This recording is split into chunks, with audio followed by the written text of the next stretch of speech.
Bom, boa noite a todos os irmãos e irmãs da Loja São Paulo. Boa noite também aos internautas. O tema da palestra desta noite é o Código de Leonardo da Vinci. Essa palestra já foi dada aqui na Loja São Paulo há uns 2 anos atrás, quando ainda ninguém quase falava em Leonardo da Vinci. E, coincidentemente, hoje nós estamos repetindo ela numa época que todo mundo está falando de Leonardo da Vinci. A própria capa da revista Veja dessa semana aborda o tema, uma revista super interessante também, é um tema que virou moda. E esse virar moda deve ter alguma explicação, né? É que nós talvez estejamos entrando numa era em que os questionamentos sobre as grandes questões filosóficas, artísticas e religiosas se avolumam. E me parece que é por aí que tem aumentado o interesse por alguns aspectos ocultos da vida e da obra, principalmente da obra de Leonardo da Vinci. Leonardo da Vinci seguramente pertencia ao quarto raio. Talvez tivesse o quinto como sub-raio, ou vice-versa, mas seguramente toda a vida dele, toda a obra dele é voltada para esses dois raios ou temperamentos humanos, a arte e a ciência. Isso é muito complicado e muito difícil, uma pessoa que saiba conciliar ciência e arte. São coisas antagonistas, antagônicas, completamente diferentes. Mas hoje nós vamos falar mais sobre a parte da arte de Leonardo da Vinci. Em primeiro lugar, o que é a arte? Arte, uma das definições mais simples é a aplicação da beleza ao ato de criar. Então, por exemplo, se eu sou marceneiro e construo uma mesa, eu estou realizando um ato de criação, eu estou criando uma mesa, um objeto. E posso criar ela de um modo bem rústico, de um modo funcional, etc. e tal. Mas se eu resolvo dar beleza a essa forma que eu criei, aí sim eu estarei fazendo arte. Então a arte tem que ter 3 atributos. Primeiro, o agrado. Deve ser uma coisa que agrada. Não que seja útil apenas. Porque um garfo, uma faca, por exemplo, às vezes são úteis, mas não são de agrado. O segundo atributo seria a admiração, que nós poderíamos também traduzir por enlevo. A arte, ela faz com que as pessoas que a observem, que se aproximem dela, fiquem admiradas, fiquem enlevadas com o que estão vendo. E a terceira é a simpatia ou a identificação. Nós temos que interagir com a arte, para que haja essa simpatia ou essa identificação. Leonardo da Vinci, pertencendo ao quarto raio, o quarto raio é aquele que se situa exatamente no centro, entre o primeiro e o sétimo. Então, é o raio do ator também, que ele assume características sem ser dos outros raios, E num livro do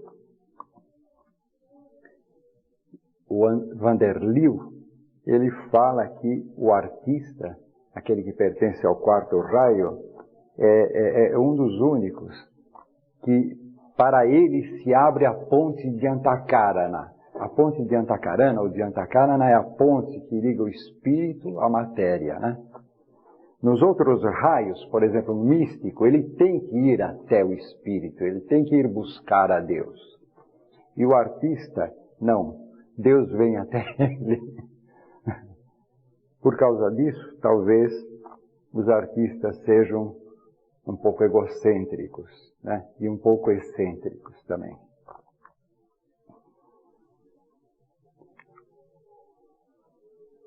Bom, Leonardo da Vinci, ele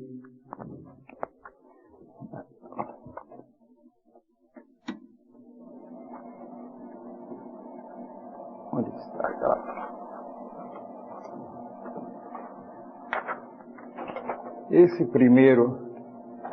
Essa primeira transparência está muito ruim, mas eu fiz questão de mostrar ela assim mesmo, né? Porque isso é um autorretrato de Leonardo da Vinci, já numa idade bem madura, né? Ele teria aí seus 70, 75 anos, né? Poucos anos antes de sua morte, né?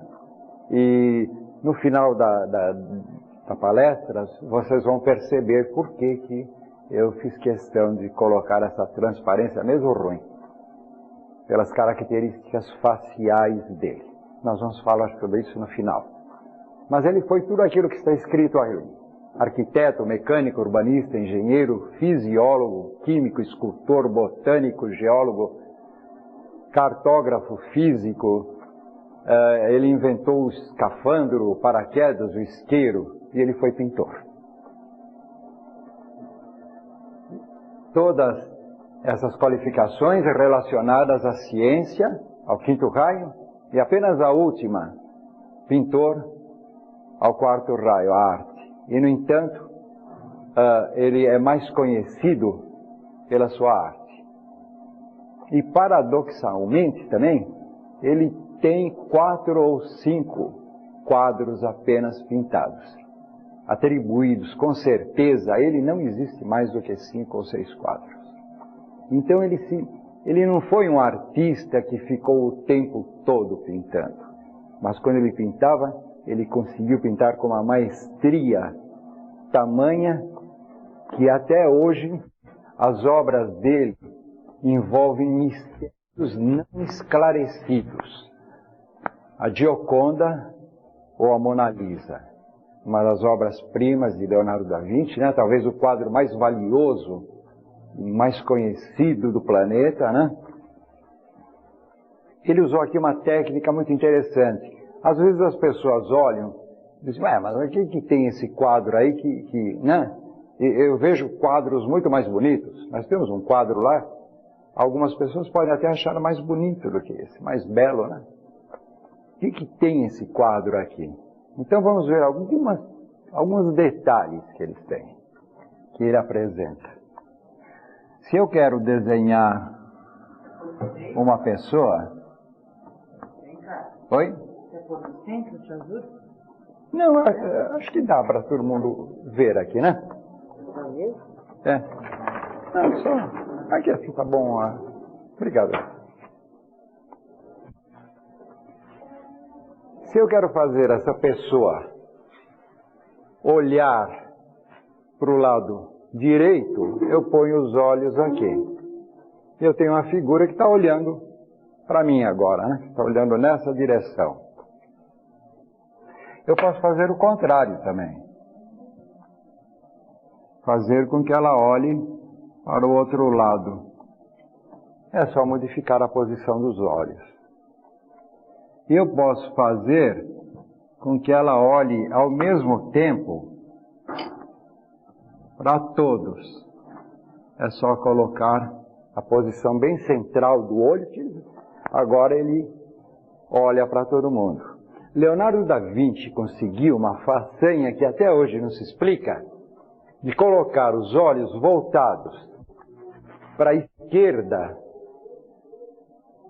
da Gioconda ou da Mona Lisa, totalmente voltados para a esquerda e, no entanto, olhando para todos vocês. Qualquer posição que vocês peguem, ele olha para vocês. Como que ele fez isso? Até hoje se discute, existem teorias, ninguém sabe ao certo. Então, a genialidade dele começa nos olhos. E ela se estende depois nesse sorriso, que não é um sorriso.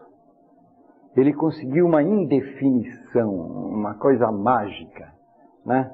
Ela tem um ar sereno, mas não chega a ser sorridente. Enfim, ele conseguia um equilíbrio, ele tinha tantos dotes artísticos que ele realizava esses milagres, né? O fundo também, o fundo é quase uma paisagem assim de ficção, de filmes, né? Alguma coisa que inexiste. E ele não usava traços, não existem riscos como num desenho.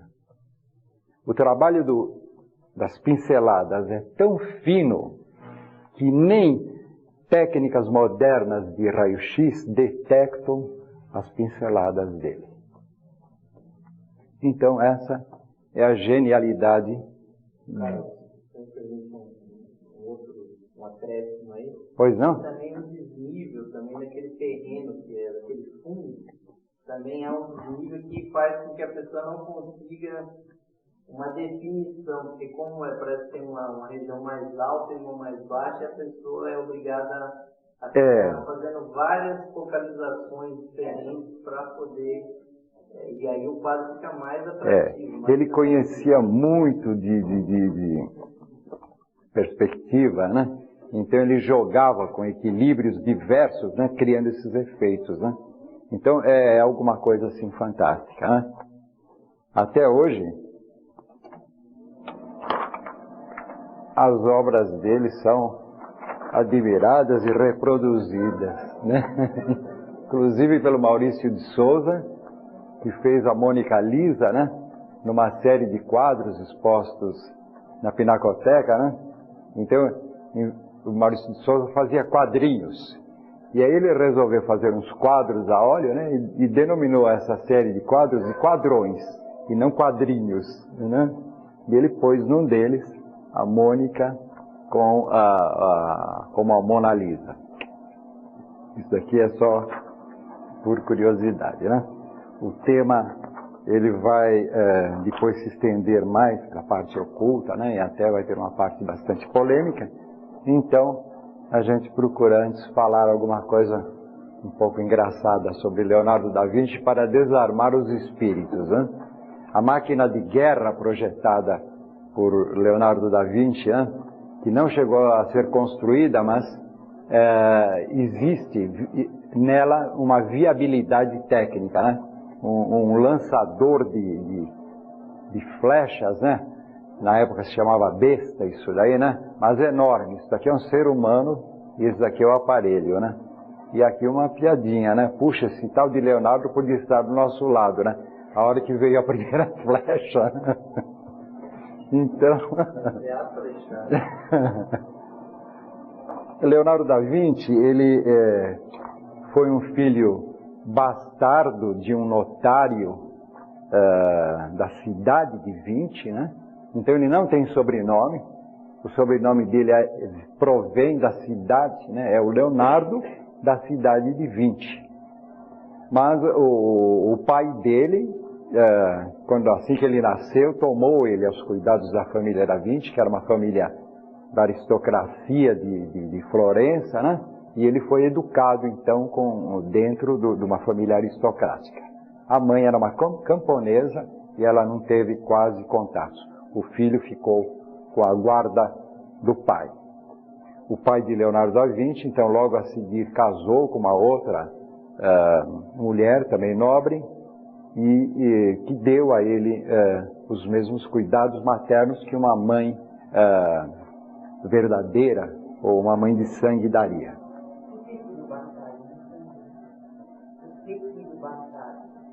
Porque o pai dele era solteiro, mas estava de casamento marcado já com a futura mãe de Leonardo da Vinci, né? E ele teve esse filho de uma aventura com uma camponesa, né? Que provavelmente na Idade Média, ou no começo da Renascença, né? Era uma espécie de escrava lá das fazendas que a família possuía, né? Foi um caso dele, né? E quando a criança nasceu, então ele tomou essa criança aos cuidados da família mesmo, né? E ele cresceu, se tornou um moço muito bonito. Isso daqui é um autorretrato também um autorretrato, não, um retrato de Leonardo da Vinci, feito por um outro artista da época, né? Ele pousava, vamos dizer assim, ele começou no ateliê de Verrocchio, que foi o primeiro mestre dele, como modelo, não como artista, né? Então, ele pousou, vamos dizer, para que se fizesse este anjo, né? E por aí vocês veem quem era Leonardo da Vinci na exuberância da sua juventude ou da sua mocidade, né? Muito bonito. Ele tinha feições assim, né? De anjo mesmo, e pousava para fazer os anjos, né? Os oriúdes ainda mantêm essa napa, né? Acontece que quando ele começou então a pintar, a primeira figura dele, essa transparência também não está muito boa, mas tem um anjo aqui. Esse daqui é um quadro de Verrocchio, do mestre dele. Verrocchio pintou esse quadro e mandou ele complementar com um anjo ajoelhado aqui, né? E depois que o quadro ficou pronto, né? Todo mundo admirava muito mais o anjo do que o próprio Cristo, ou João Batista, ou qualquer outra coisa, né? E o Verrocchio, dizem que de tão envergonhado, ele nunca mais pintou, né? Porque ele era também escultor, o Verrocchio, escultor e pintor. E ele parou de pintar, ele achou que ele estava superado já, né? Isso no primeiro trabalho de Leonardo da Vinci.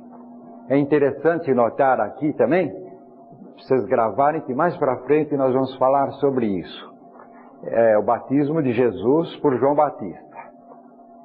Isso daqui era o que se entendia na Idade Média e até hoje se entende como o batismo de alguém feito por um outro que não lhe é superior, ao contrário, que lhe é um pouco inferior. Eu não sou digno sequer de lavar as suas sandálias ou qualquer coisa assim. João Batista dizia, né? Então, ele disse, aquele que virá depois de mim é mais do que eu. João Batista. Então, Jesus é uma figura central, altiva, João Batista é uma figura não central, um pouco mais curvada, mais humilde, né? Então, isso daqui era o padrão canônico desse tipo de pintura na época. Isso é interessante pelo que nós vamos... acho que o Rio Jordão é aqui embaixo, mas não dá para se perceber direito, né? Está muito apagada essa imagem, né?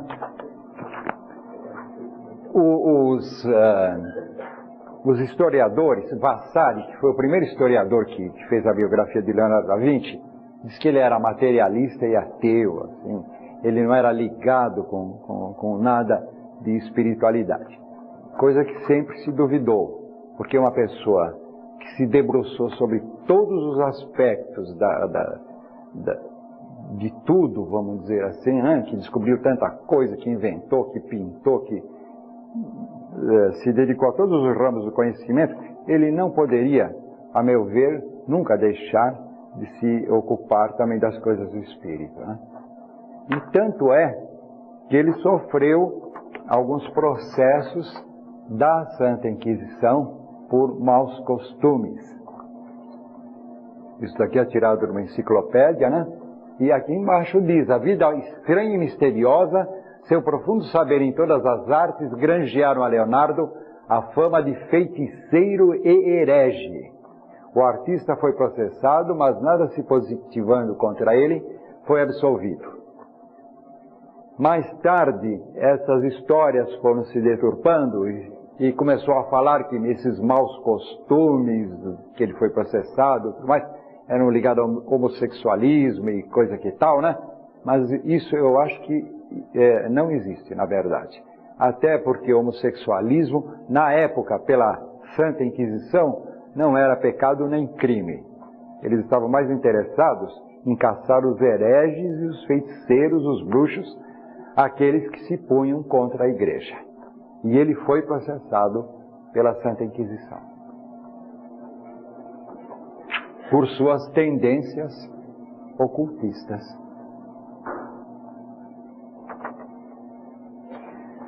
Leonardo da Vinci tinha um gênio, assim, os seus biógrafos escrevem, né?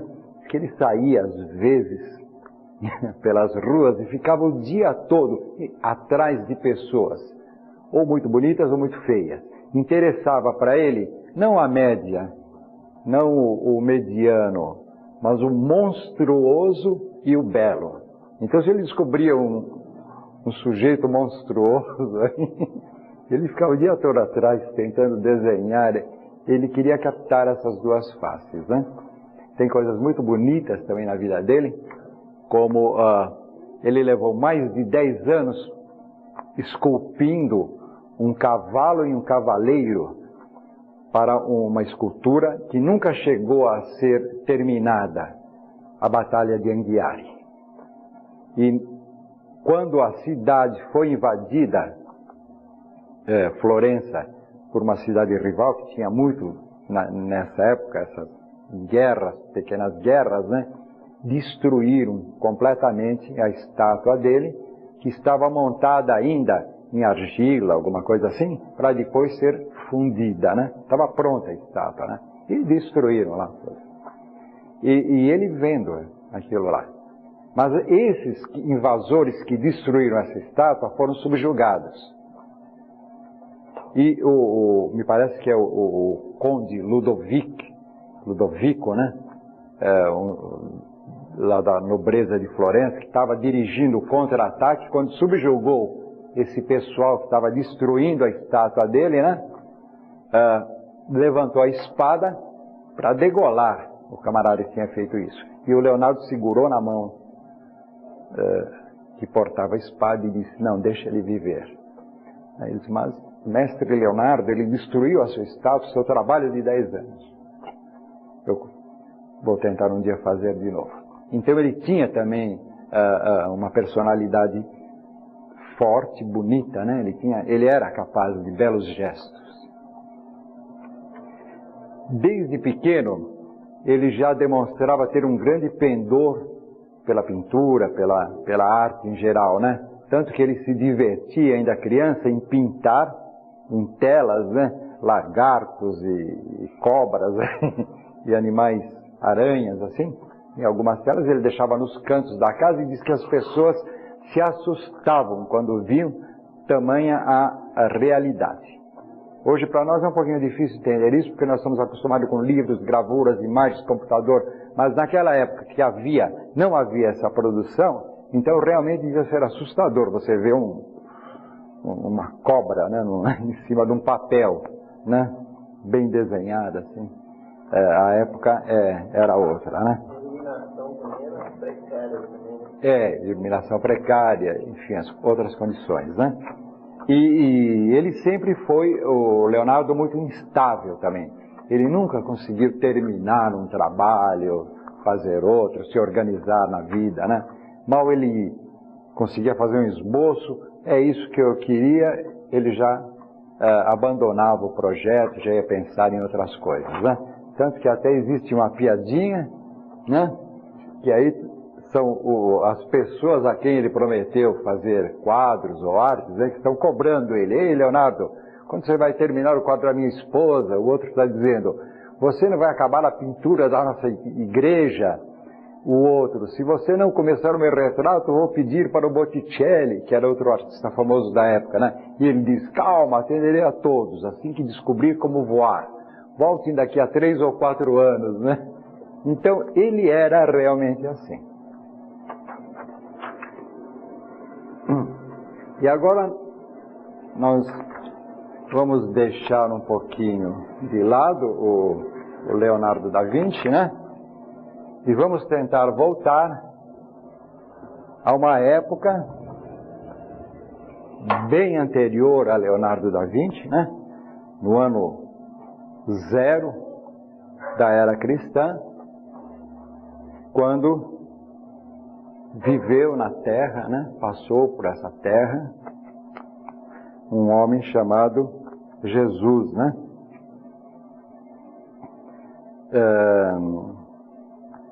Jesus ou Jeoshua ben Pandera, Jeoshua ben Pandira, Jeoshua ben Yosef, não importa, né?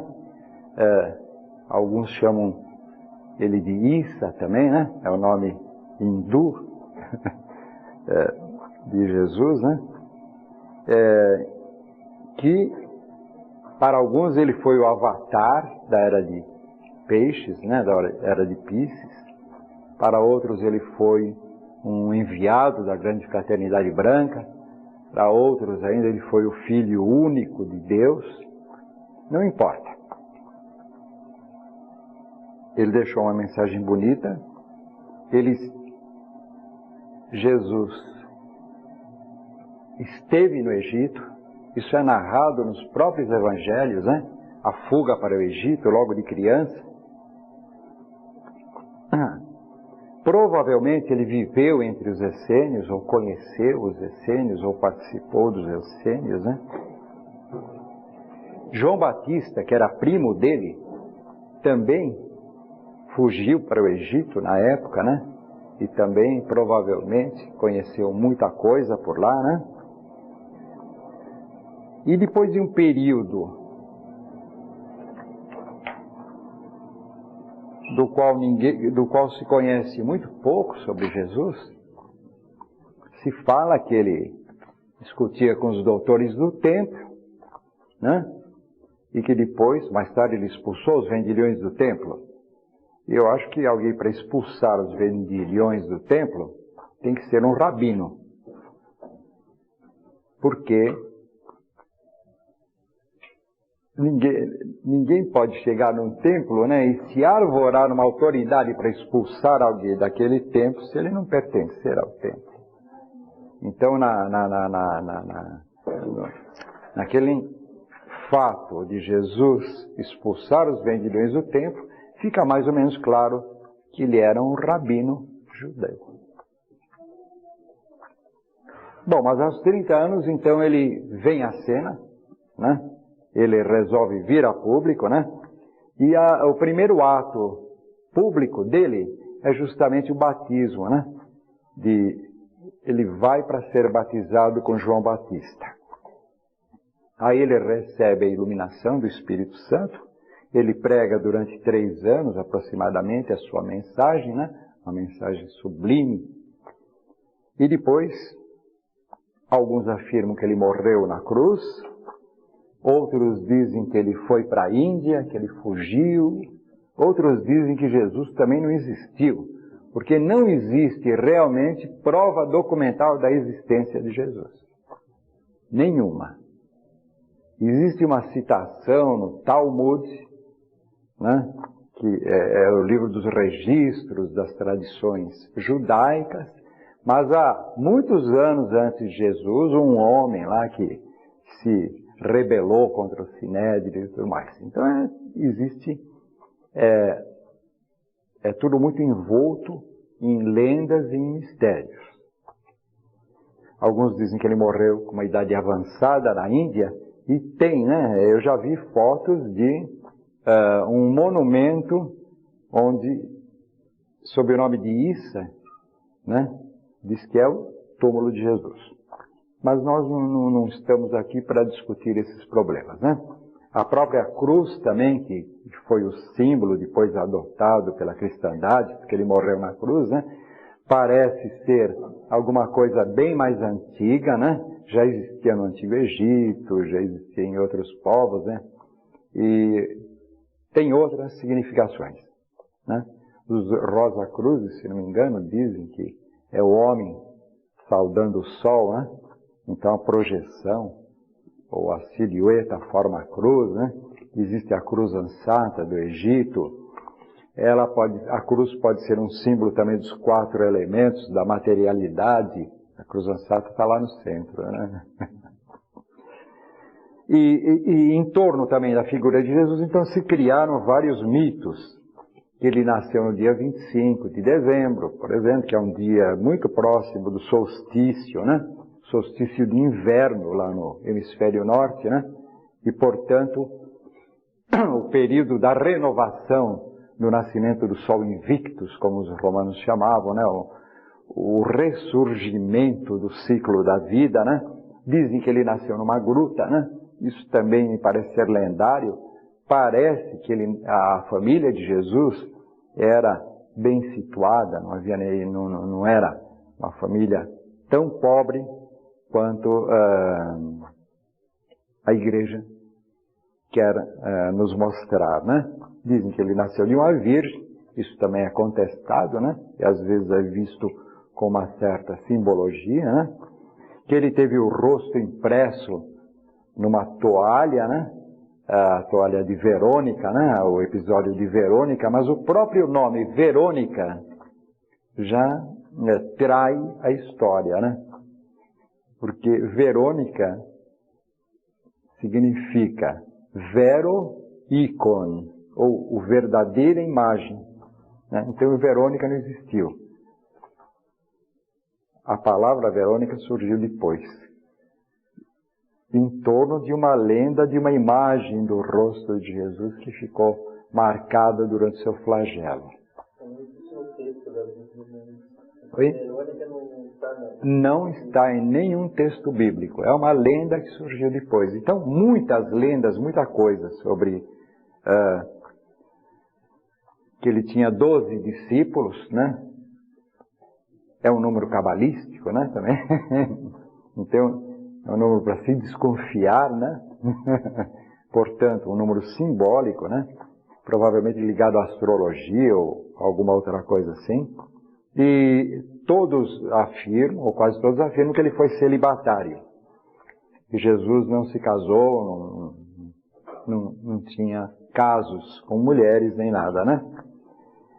Mas o celibatário, na época, era visto com desconfiança. Se ele era rabino mesmo, se ele exerceu as funções e discutiu com os doutores do templo, expulsou os vendilhões à volta do templo, tinha interesses no templo, ele era rabino. E se ele era rabino, a maioria dos rabinos eram casados. Porque se desconfiava até de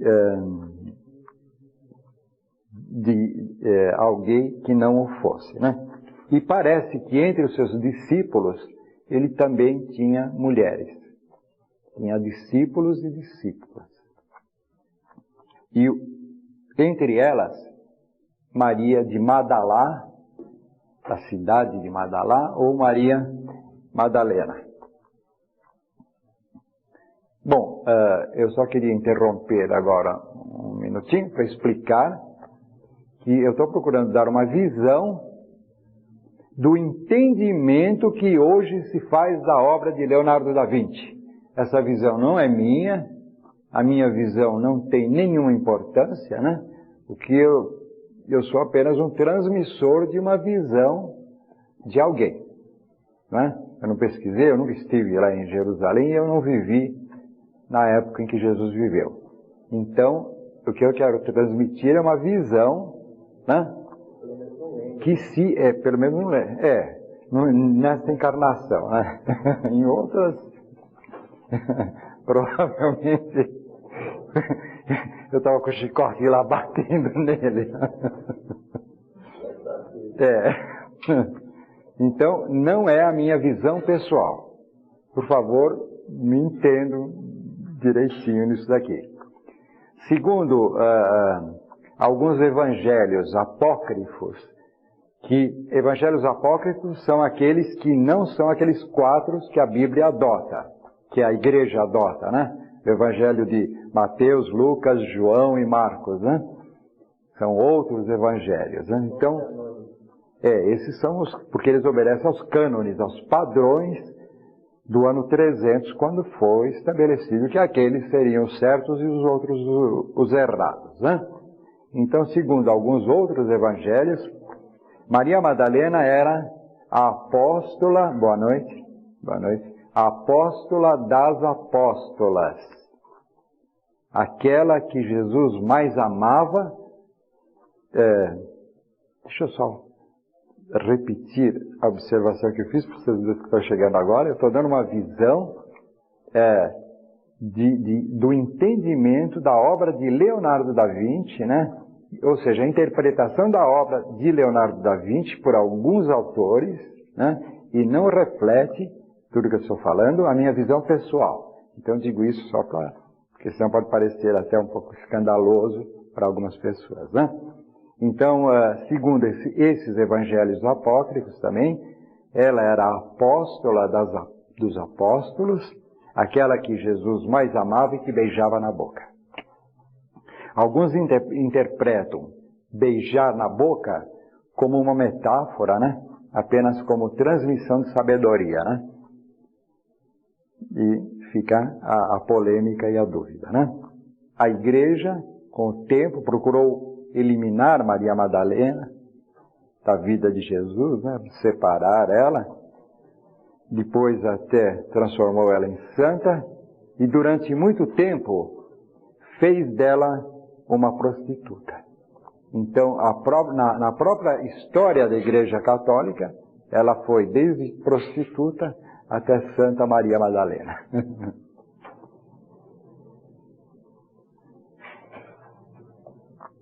Mas a história é sempre contada pelos vencedores, né? E como existiram, depois que Jesus deixou o plano físico, várias correntes, né? Se organizaram, né?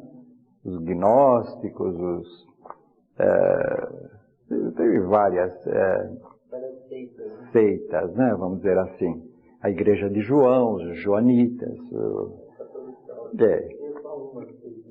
Justo. Então, mas quem prevaleceu nessa história foi a Igreja Católica Apostólica Romana, e ela impôs então a sua versão oficial, que é aquilo que todo mundo conhece, né? E pouca gente conhece as outras versões.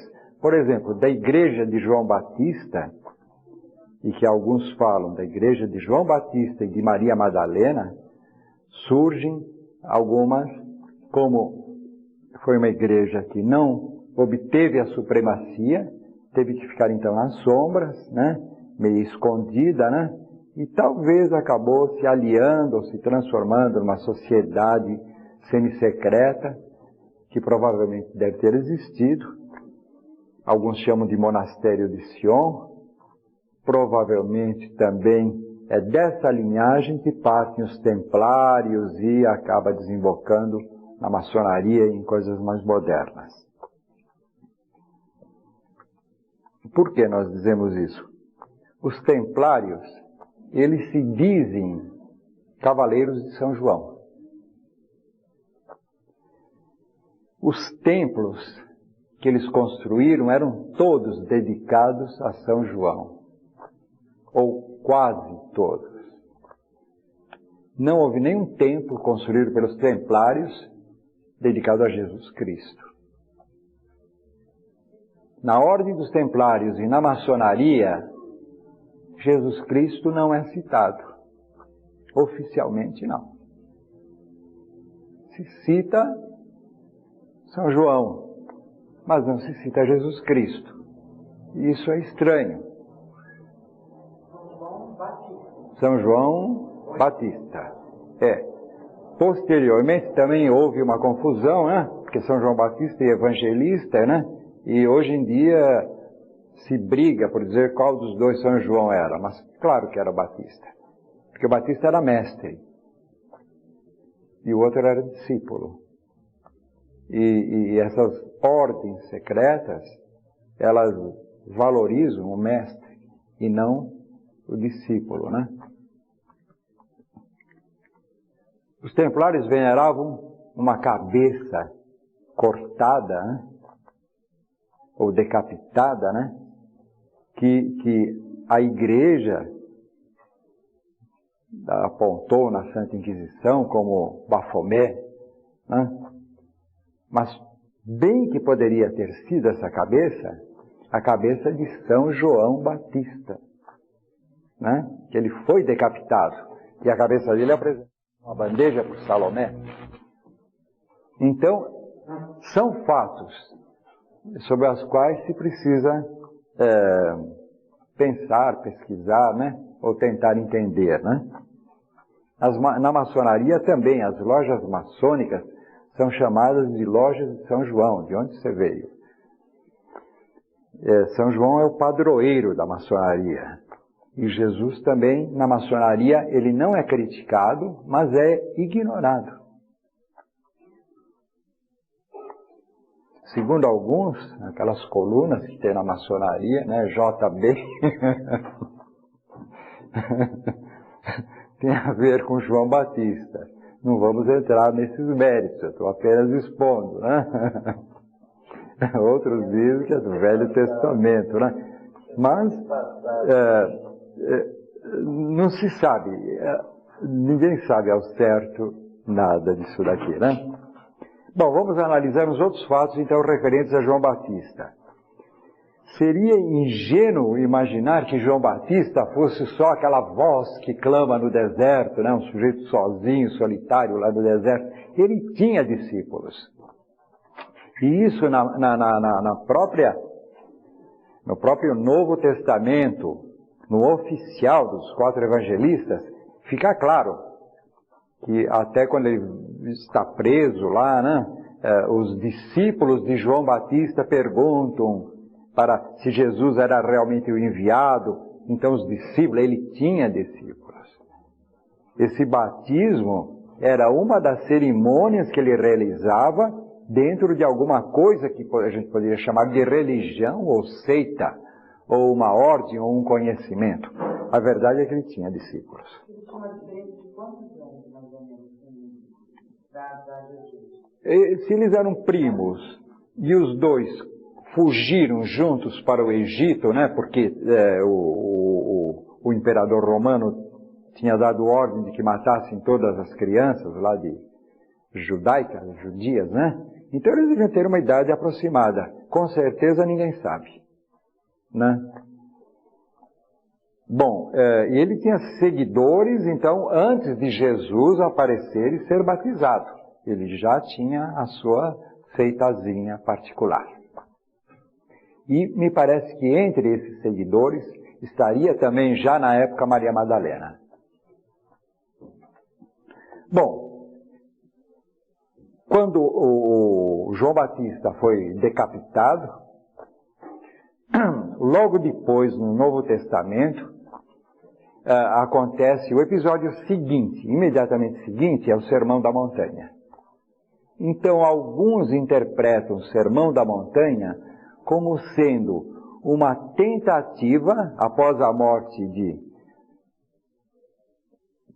tinha 2 líderes, Jesus e João Batista. Após a morte de um dos líderes, então uma tentativa de reunir as 2 facções numa coisa só. O Sermão da Montanha, se for lido com atenção, né, diz que as pessoas foram dispostas em grupos de 100. Então foi um negócio organizado, foi um negócio assim, tipo uma convenção que se fez, né? Alguma coisa para se estabelecer os novos rumos a seguir depois da morte de João Batista. Mas parece que não teve êxito. E a partir de então, e até a morte de Jesus, houve uma briga entre os apóstolos, né? Houve dissensões. E segundo alguns evangelhos apócrifos, né, houve grandes problemas entre Maria Madalena, como discípula, e entre Pedro, principalmente, né? Eles tinham enfoques muito diferentes daquilo que Jesus pregava. E o resultado desse desentendimento é que, depois da morte de Jesus, então, se formou a Igreja de Pedro, né, que é a Igreja Católica Apostólica Romana, e que obteve, depois de 3 séculos, a supremacia, virou a religião oficial do Estado, e a Igreja de João, que foi perseguida e que acabou se infiltrando nessas sociedades secretas. Templários, maçonaria, monastério de Sion, etc. e tal, né? Bom, o monastério de Sion, que algumas pessoas duvidam até da existência, né? Porque são poucos indícios. Mas nós temos que nos lembrar que era uma sociedade secreta. A igreja dominou. E as sociedades secretas não deixam vestígios, não deixam provas. Elas vivem nas sombras, né? Surgiu uma lista apontando os grãos-mestres dessa sociedade num período que vai desde 1188, quando começaram a surgir os templários. Então aqui nessa relação de grão-mestres, dessa corrente subterrânea, existe o nome de Sandro Filippelli, que é Sandro Botticelli, né? É o mesmo? Oi? 1188, por volta da época dos Templários, né? E Leonardo da Vinci, de 1510 a 1519, no fim da vida dele. Ele foi grão-mestre dessa sociedade, né? Antes dele, o Sandro Filippelli é o Botticelli. Sandro Filippelli é o Botticelli, né? Então também um grande artista da época, né? E outros nomes famosos aqui, tanto do mundo ocultista como do mundo profano, vamos dizer, das artes, né? Por exemplo, nós temos Nicolas Flamel, nós temos René d'Anjou, nós temos Victor Hugo, ou Victor Hugo, né? Jean Cocteau, foi um artista famoso, já no século XIX, agora no século XX. Então, existem esses nomes e essa sequência, né? E o Leonardo da Vinci está aí como um dos grão-mestres dessa sociedade. E talvez, então, nesse fato, essa lista foi registrada em 1956, o monastério de Sion, essa sociedade pretensamente secreta, né, por força da modernidade, teve que registrar-se em cartório. Como um dia a Sociedade Teosófica, aqui a loja teosófica vai ter que fazer, né, criar uma figura jurídica, né? Por enquanto somos, né?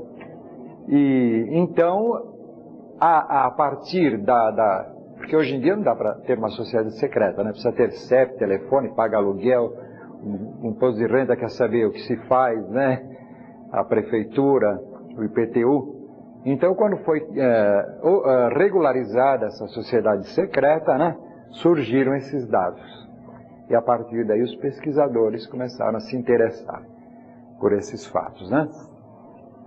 Bom, mas sendo o Leonardo da Vinci um dos grão-mestres dessa sociedade, né?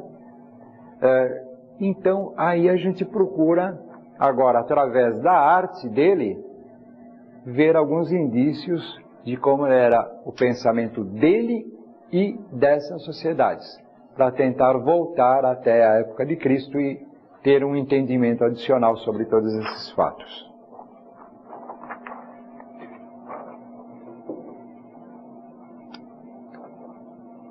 Bom, eu só queria complementar, antes de mostrar essa transparência aqui, que Maria Madalena, então depois da morte de Jesus, ela parte para o sul da França, ela acaba chegando com aqueles que seguiram ela para o sul da França, né?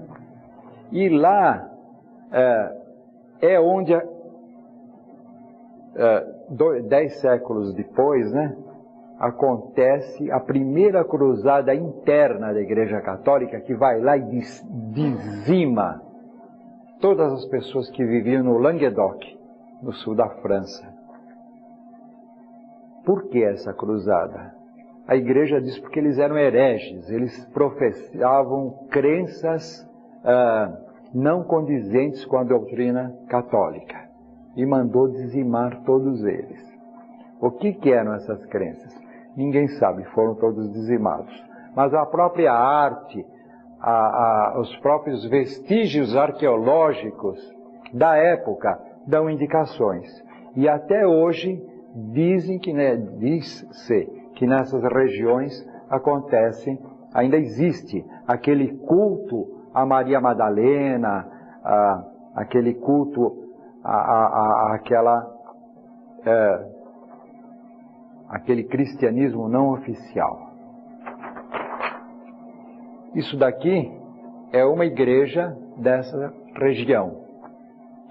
A igreja de Rennes-le-Château, no sul da França, onde aconteceu essa carnificina.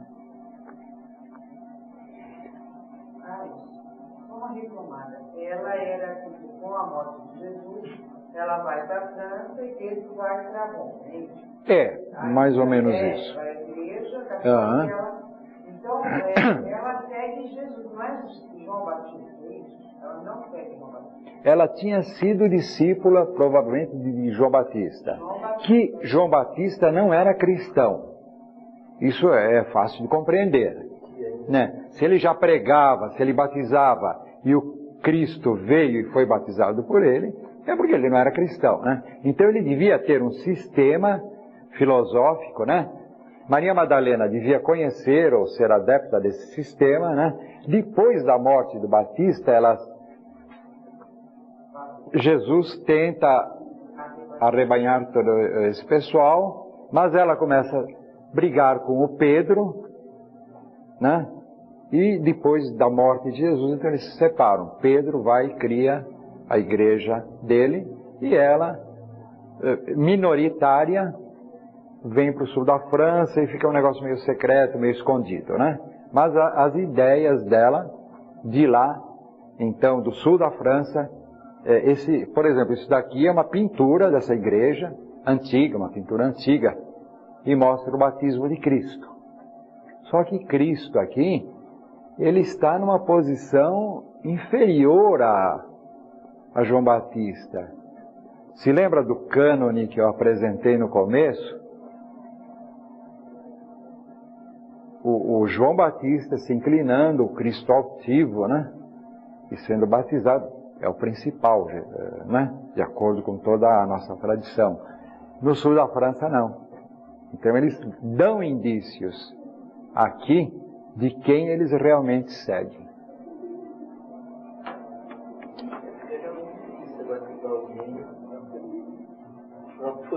Não, o outro quadro, né? Ele mostra qual deles? A tentativa de tentar batizar alguém de pé, que o batismo supõe que ou a pessoa vai ser imersa na água, né? Do rio, ou que vai ser as pessoas. Então essa pessoa, de qualquer maneira, ela tem que abaixar. Isso quanto ao fato em si, mas quanto à simbolização do batismo, se você crê que Jesus é realmente o Filho de Deus, ou qualquer coisa assim, então você jamais vai ajoelhar ali, você simboliza de um modo diferente. Não, eu estou dizendo o tratamento simbólico que se dá ao fato, né? Não o fato em si. Porque a pintura reflete a simbologia do ato, e não o ato em si, né? Então, a simbologia do ato para a Igreja Católica coloca o Cristo lá em cima e João Batista ao lado e tudo mais. Já no sul da França, na simbologia do ato, eles mostram a posição deles, né? Só querendo interromper, já que eu não só falei, mas eu estudei no colégio de freiras, no primário, e era interessante porque os ensinamentos que passavam é que Jesus orientou João Batista a batizar. Agora, essa daí é distorcida mesmo, essa visão, né? Porque veja bem, se quando ele chega pela primeira vez a João Batista já batizava no deserto, ele já dominava o ofício de batizador, ele não precisava ninguém para orientar ele, não é? E ele já tinha, provavelmente, ninguém batiza se antes ele não tem uma estrutura filosófica, religiosa, mística, para justificar o batismo, né? Porque senão não tem cabimento, né? Então ele devia ter essa estrutura toda.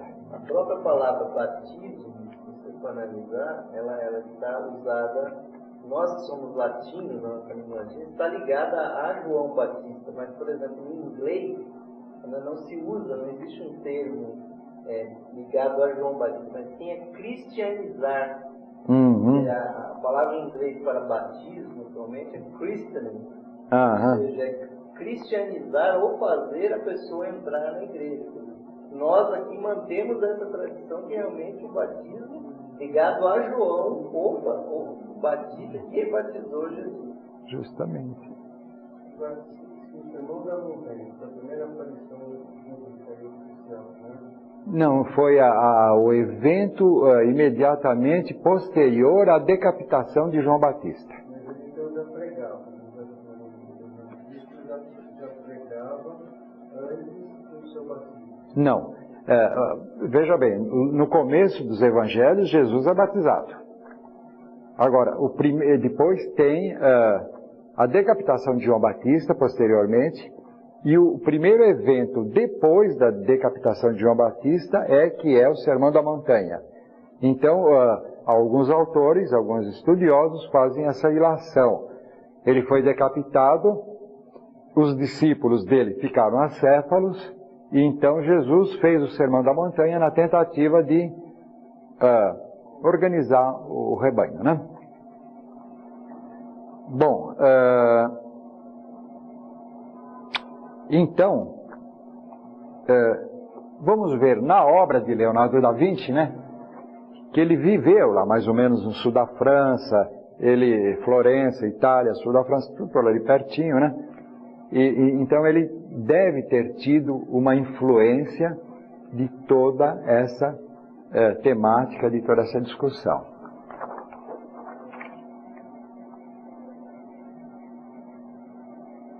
A Santa Ceia. Ao contrário, né? Está ao contrário? Tá.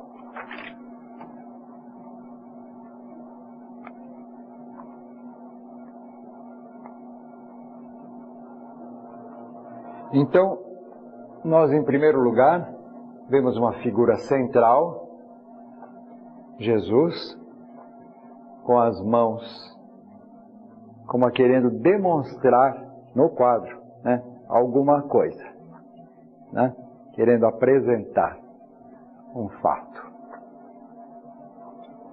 Ao lado de Jesus, o seu discípulo, mas bem amado, João, que aqui está bastante afastado de Jesus. Logo ao lado de João, Pedro. Pedro está com a mão em sinal de corte no pescoço de João. Esse João é uma figura feminina. Se vocês olharem depois mais de perto ou pegarem numa gravura mesmo, é uma mulher. Tanto pelo rosto, pela ausência de barba, de bigode, pelo seio, pela gargantilha, pela posição dengosa em que ela se encontra. Tudo isso leva a crer que Leonardo da Vinci quis retratar aqui Maria Madalena. E ao lado, Pedro, ameaçador, no pescoço dela. Por quê? Por causa da briga de Maria Madalena. Não, tá bem, é que você veja de perto depois.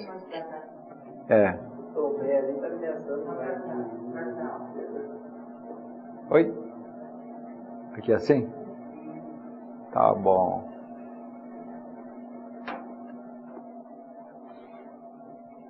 Existe na mão de Pedro também, na outra mão dele, uma faca ameaçadora aqui escondida, que ninguém até hoje soube explicar.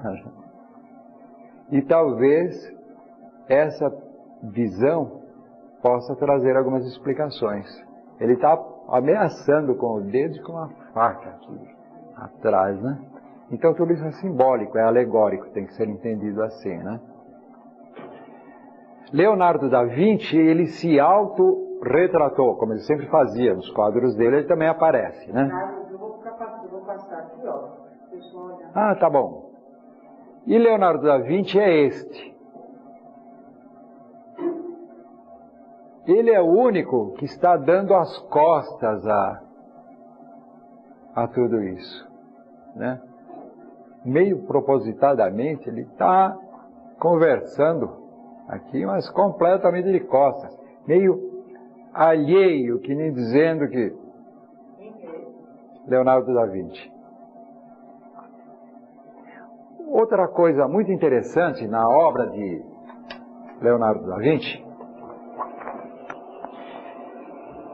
deixa eu ver se eu acho rapidamente aqui.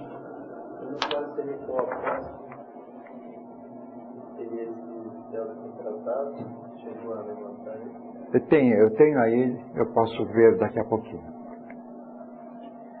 Isso daqui não é tirado de nenhum livro esotérico, isso daí é de um livro de arte, né? Marcas registradas, de Leonardo da Vinci, o dedo que aponta. Muitas vezes Leonardo inclui em suas pinturas uma figura apontando enigmaticamente com o dedo e em geral para cima. Na primeira versão da Virgem dos Rochedos, nós vamos ver daqui a pouco, o anjo aponta com ênfase para o pequeno João Batista num gesto que sugere mistério.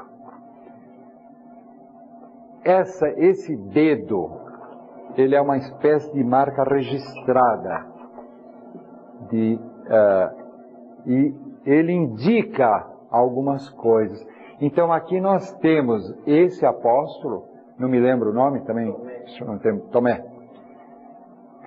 com o dedo apontando para Jesus, né? Talvez querendo dizer, lembra-te de João.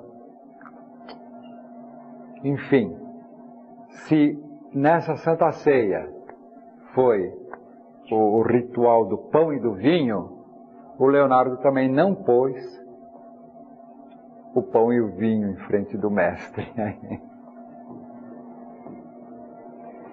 Ele não era homem de se esquecer de detalhes. Aqui nós temos o esquema, né? Então você me perguntou, é Simão, né? E cada um dos apóstolos também pode ser relacionados com signos zodiacais. Existem estudos, existe até um livro, né, tratando desse tema também. Porque Leonardo da Vinci não dava uma só leitura, ele dava várias releituras a toda a obra dele. Uma outra releitura são os 12 signos zodiacais e o Sol. Então cada um tem características. Não é que os apóstolos, cada um tinha um signo. Ele pinta cada apóstolo com as características de determinado signo, formando os 12 signos zodiacais ao redor do Sol.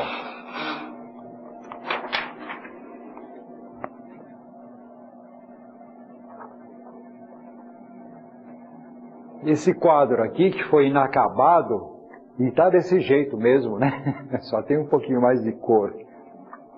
Se chama Adoração dos Reis Magos. É uma obra de Leonardo da Vinci, também que ficou inacabada, né? Existem várias coisas aí a serem mostradas e questionadas. Então a primeira, ele só colocou 2 reis magos adorando Jesus. A Jesus, segundo a tradição, né, foram oferecidos 3 presentes, um por cada rei mago, né? O incenso, a mirra e o ouro. Ele coloca o incenso e a mirra, mas não o ouro, negando a realeza de Jesus. É uma interpretação. Tem uma árvore aqui que não tem nada a ver com o quadro. Nada. Por que Leonardo da Vinci teria colocado esta árvore aqui? Sempre foi um mistério, né? Então, pesquisadores mais modernos, né, acabaram descobrindo que esta árvore é a alfarrobeira, uma árvore que existe lá na região e que é conhecida desde a antiguidade como a árvore de São João. Se vocês prestarem atenção, vocês veem que Leonardo da Vinci, aqui está a Virgem, o menino, os reis, os 2 reis magos, algumas pessoas, poucas, adorando Jesus, e a maioria parece que está adorando a árvore aqui. O que está inacabado aí? Não, ele não terminou, nem deu a cor, ele não chegou a terminar, é uma obra inconcluída, né? Talvez porque na época já tivesse havido muita polêmica em torno desse tema que ele desenvolveu, né?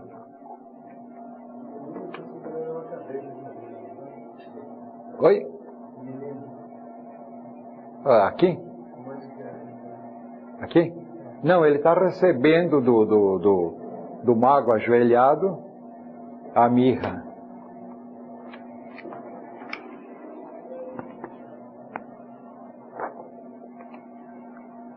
Esse é outro quadro, chamado A Virgem das Rochas. Novamente o dedo enigmático, né, que aponta, com algumas interpretações também esquisitas aqui. Então, aqui nós temos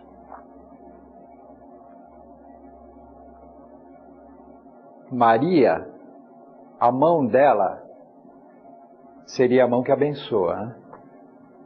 Mas ela não está abençoando, ela está em garra, essa mão. Isso tem outro significado. Leonardo da Vinci era especialista em mãos.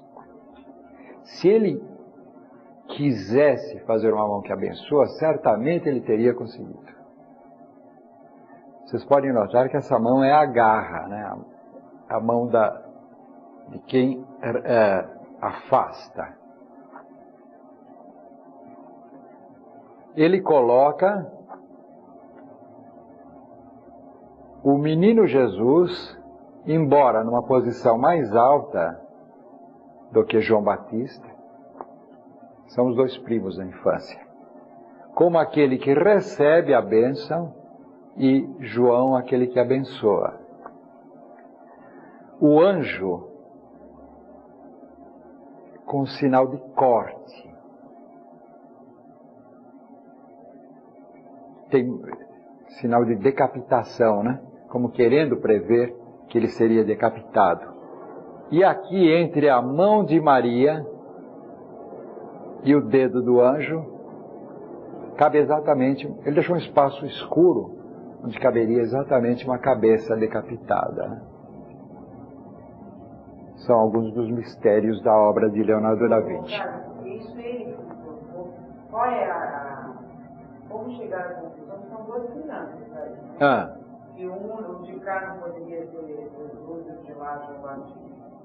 Isso é uma interpretação. Porque a mãe está abraçando, ela não abraçaria João Batista e deixaria Jesus ao longe, né? Pela proximidade.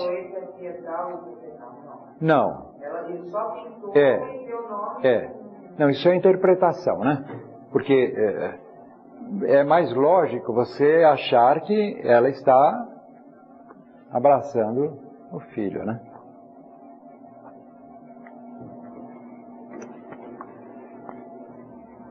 Aqui nós temos essa pintura, tem 2 versões. Nessa segunda versão, acho que está mal focado.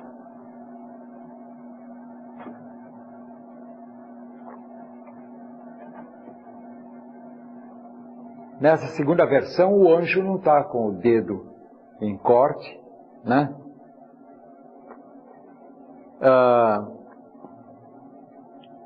Jesus está simbolizado por uma cruz, né? Então, parece que na primeira versão houve críticas, houve porque na época deviam acompanhar esses trabalhos de Leonardo da Vinci, né? Então ele acabou fazendo uma nova versão. É dele mesmo? Essa segunda versão é dele. Então se vê que, porque esses trabalhos eram encomendados normalmente por igrejas ou então nobres, né? Se vê que não foi aceita a primeira versão, ele acabou fazendo a segunda, né? Oi? A mão dela está em garra? A mão continua em garra, tem a cruz, o anjo não está mais com o dedo em corte, em decapitação, né? Então, fora algumas outras mudanças de paisagem e tudo mais, né?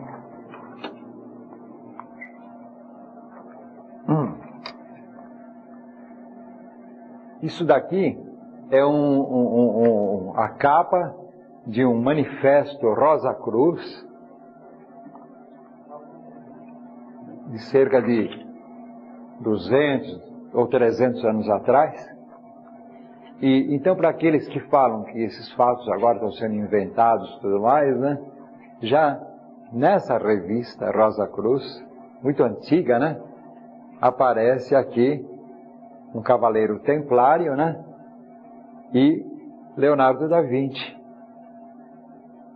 como o navegador, quer dizer, o chefe da ordem do monastério de Sion.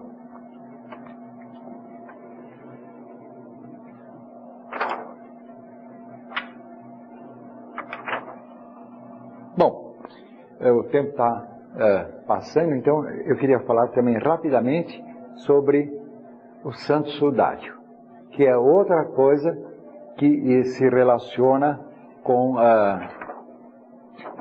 vocês conhecem a história do Santo Sudário, né? Quer dizer, aquela peça que está no Vaticano, né? E que se afirma ser o pano, o lençol que envolveu o corpo de Jesus e que deixou marcada a impressão do rosto dele e tudo mais, né? Então, vamos fazer uma rápida história do Santo Sudário. Se mistura um pouco de lenda, um pouco de realidade nessa história, né? Mas é o que melhor se sabe sobre essa peça. Dizem que no ano 40, portanto, 7 anos depois da morte de Jesus, né?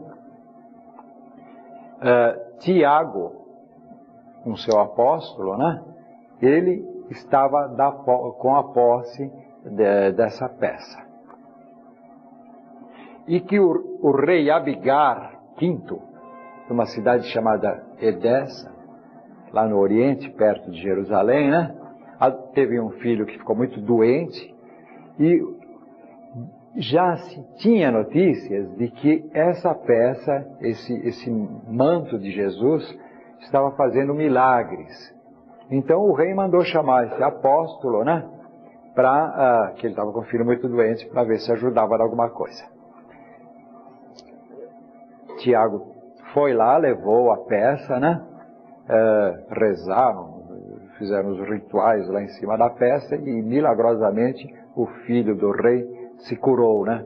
É claro que o rei não devolveu o Santo Sudário, ficou para ele, né? Diz que dele ninguém tirava. E fica lá até o ano 500, quando uma enchente faz com que a cidade desapareça praticamente. No ano 900 é reencontrado em Odessa mesmo, nas ruínas lá é encontrado o Santo Sudário. Em 943 ela é saqueada e vai para Constantinopla. No ano 1200, Constantinopla é saqueada pelos templários. Naquela época era assim, um saqueava o outro, né? A estátua do João era meio também. Meio terrível, né? Em 1314, os templários são dizimados pelo rei Filipe o Belo, né? E dissolve a ordem, né? Eles fogem. Em 1357, alguns anos depois, um tal de Godofredo de Charny, que se dizia descendente do Godofredo Templário, do grão-mestre da Ordem dos Templários lá. Ele reaparece em Lirey, na França, apresentando o Santo Sudário. Só que ele cobrava para as pessoas verem o Santo Sudário. Então, essa daí é o rastreamento da história do Santo Sudário, né? Mas vocês imaginem quantos que não foram falsificados aqui, né? Do original mesmo, ninguém sabe.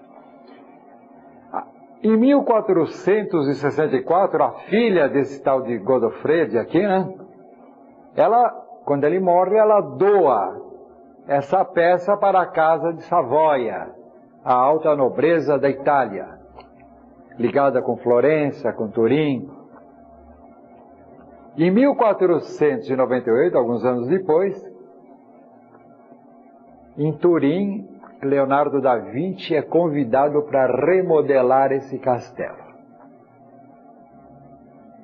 E ele chega lá, porque além de tudo que ele fazia, Leonardo efetuava eventos artísticos lá para a corte, ele tocava vários instrumentos, ele dava festas, ele era encarregado de tudo.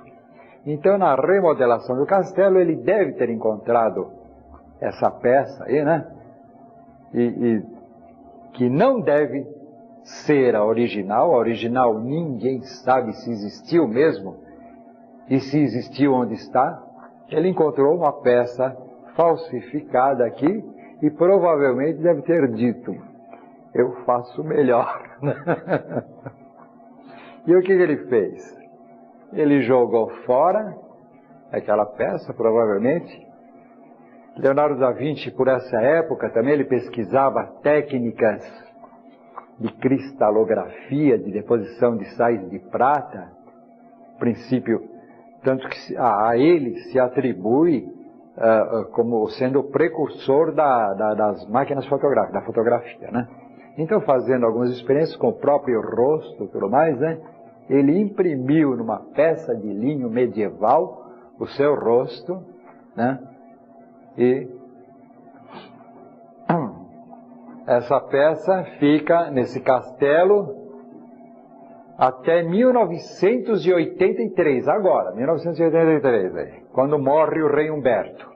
Então a peça é doada pela família real, já deposta, né, o rei deposto da Itália, né, para o Vaticano. E o Papa, acreditando que a peça ainda fosse aquela original, e tendo tanta certeza, né, ele autoriza a NASA a fazer um exame dessa peça.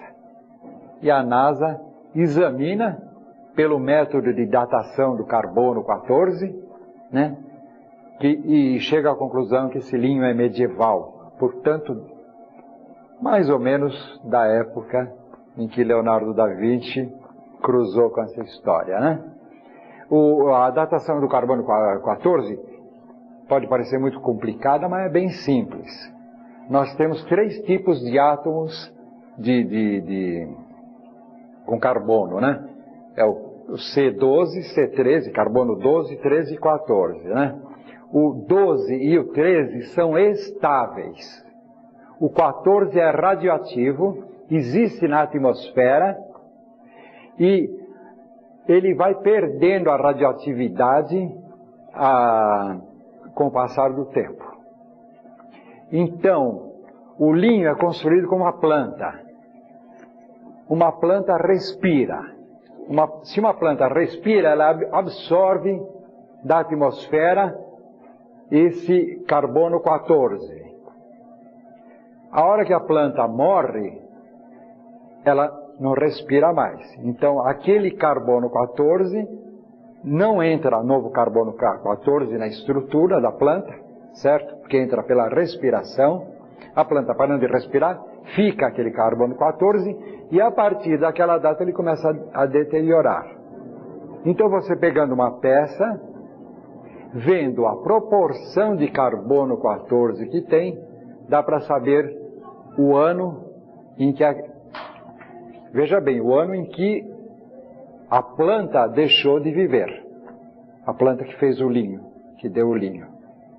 Então, não poderia ser da época de Cristo.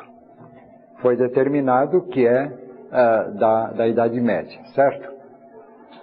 Da época em que a planta morreu, até que se fabricou linho, até que o linho veio, tudo mais coincide direitinho com a época que Leonardo da Vinci esteve lá.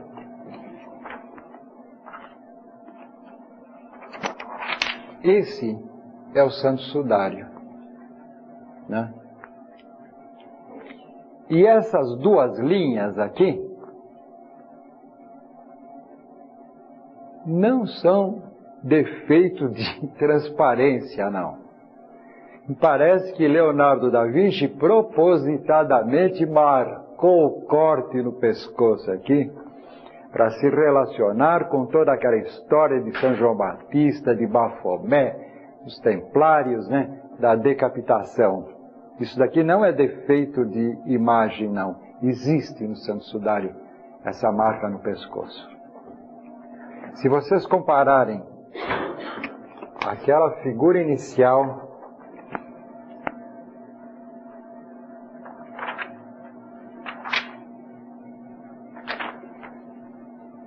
de Leonardo da Vinci e do Santo Sudário, né? Vocês vão ver que é idêntica, né?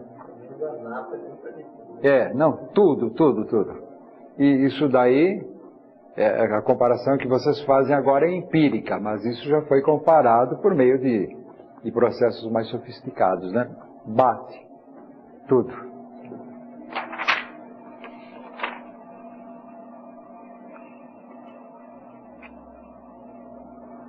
Bom,